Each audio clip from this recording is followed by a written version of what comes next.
The Vegas Golden Knights and Montreal Canadiens have completed a one-for-one trade with some serious salary cap implications. We'll take a look at the deal right now.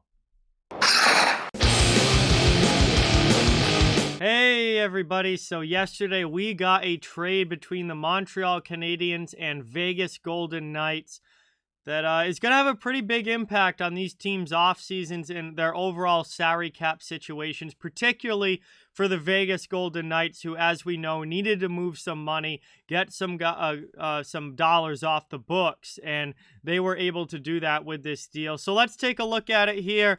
Latest trade in the NHL, Montreal acquires Evgenii Dadonov from Vegas in exchange for Shea Weber, which at this point, Shea Weber is just a contract. He's not going to play again. So Weber and his $7.8+ million in salary will be going to LTIR once we get to next season for Vegas. And Dadonov's $5 million comes off the books for the Golden Knights as he goes to Montreal. And obviously, we knew that Vegas needed to make some cap moves. This is not a surprise that they're trying to do things like this. They needed to open up some space, and this was obviously a way to do it. And overall, not that surprising of a trade, other than, in my opinion, obviously why Vegas did this is well known, and they needed to get some money out of there. But I'm a little confused as to what Montreal really gets out of this. Like, this almost looks like the Canadiens are doing the Golden Knights a favor in opening up some cap space for them. Other than that, Dadonov's like a solid player, but he's an older guy in his 30s, overpaid, making $5 million a year. He can score some goals, but Montreal was the worst team in the league this past year.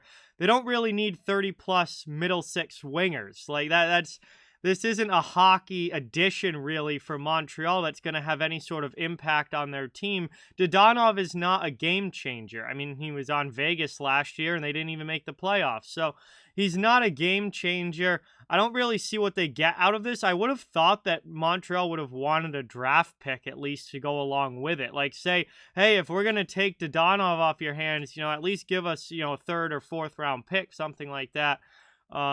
But they just 1-for-1, and Vegas takes Weber's contract. So, I'm a little confused as to what exactly Montreal benefits from here, because Dadonov really isn't a big addition.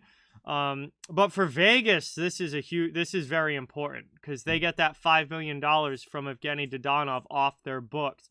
And that is going to definitely help them become cap compliant. Weber also will be headed to LTIR. So it's not like, his 7.8 is not really going to count as 7.8. So they do open up cap space here. And for Vegas, this is a trade that makes all the sense in the world. For Montreal, again, I'm just not really sure what they get out of this. But hey, maybe Vegas owes Kent Hughes a favor now. I mean, maybe that's the deal. It's like, all right, we'll take care of you here, but down the line when we're looking for something, you kind of owe us one, because out of this 1-for-1, Montreal doesn't really get a whole lot, in my opinion.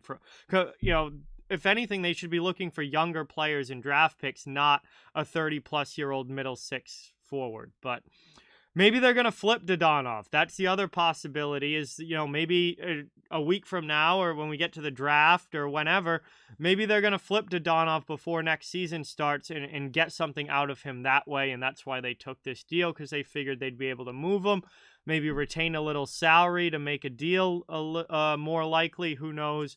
But that's what we got. Weber's contract, because he's not going to play, obviously, goes to Vegas.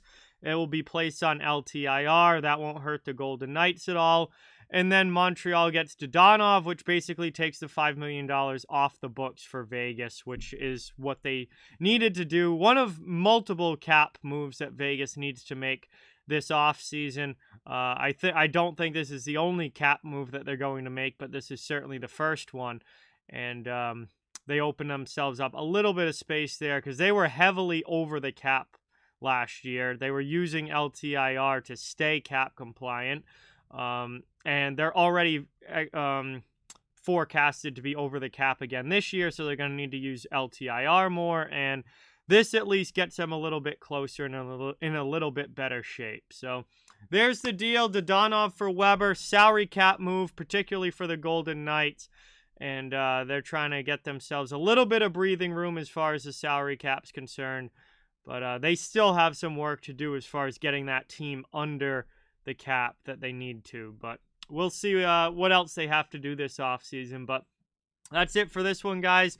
Please don't forget to like, comment, share, subscribe, follow on social media. All those links are down in the description. If you'd like to further support the channel, the links to our merchandise store, membership, and donations are down in the description as well. Keep spreading the word about this channel. Let's keep this thing growing. Thank you so much for watching. Hope you enjoyed the video, and I'll talk to you guys soon.